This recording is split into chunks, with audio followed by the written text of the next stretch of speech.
ఈ సినిమాలో. అంటే ఆ 2 సినిమాలతో కంపేర్ చేస్తే ఇది ఇంకా మీకు అసలు వాటికి సంబంధం లేదండి అస్సలు. అంటే ఇంకా హైలైట్ అవుతుంది క్యారెక్టర్. డెఫినెట్గా అండి, ఆర్టిస్ట్గా చాలా హైట్స్కి తీసుకెళ్తుంది, అంతవరకు అయితే చెప్పగలను.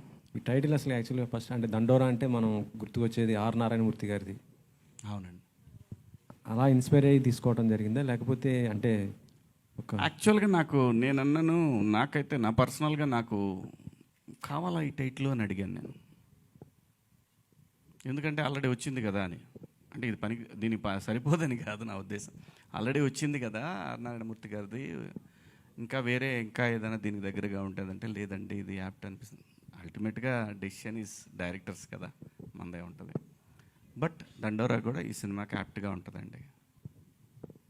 ఇందాక మీరు పైరసీ గురించి మాట్లాడారు సార్. చాలా బాగుంది, ఇన్స్పైర్డ్. చాలామందికి ఎవరైనా చేయాలన్నా కూడా పైరసీ మళ్ళీ చేయలేరు, చూడాలన్నా చూడలేరు. కాకపోతే ఇండస్ట్రీ నుంచి కూడా కొన్ని మిస్టేక్స్ ఉన్నాయి. టికెట్ ధరలు కానీ లేకపోతే బ్లాక్ మార్కెట్లో అమ్మటాలు మనం చూస్తుంటాం. ఫ్యామిలీతో థియేటర్కి వెళ్తే పాప్కార్న్ రేట్ భరించలేరు, మీరు కూడా భరించలేరు. ఇలాంటి వాటిని ఎందుకు మరి ఇండస్ట్రీ నుంచి తీసుకోలేకపోతున్నారు? కేవలం ఇటే వన్ సైడ్ చూస్తున్నాను. నేను ఎక్కువ లోతు విషయాలు మాట్లాడలేను, కానీ పాప్కార్న్ తెచ్చుకునే వాళ్ళకి కాస్ట్లీ, కానీ తెచ్చుకునేవాడికి ఫ్రీయే కండి. ఫ్యామిలీతో వెళ్తే పిల్లలు కంపల్సరీగా అడుగుతారు కదా. ఓన్లీ టికెటే కదా చూసేది. సినిమా ప్రొడ్యూసర్ అయితే పాప్కార్న్ అమ్మట్లేదు కదండి.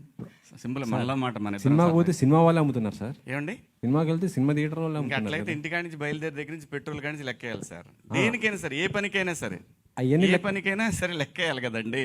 పాప్కార్న్ తినకుండా దాదాపు 80% ఉంటారు సార్ పిల్లలు. పాప్కార్న్ తింటారు, అదే రేట్ ఎక్కువ అవుతుంది సార్. 300-400 మీరు బయటకు చూడండి. దాంట్లో ఇంకా అది అయితే మరి మా పరిధిలో లేదు సార్. అది బయటికి వెళ్ళినప్పుడు అనేది ఇంకా అది వాళ్ళ చాయిస్ కదా. తినడానికి డబ్బులు ఉన్న వాళ్ళే తింటారు కదండి, డబ్బులు లేని వాళ్ళు తిండి అనేది పర్సనల్ చాయిస్ అండి.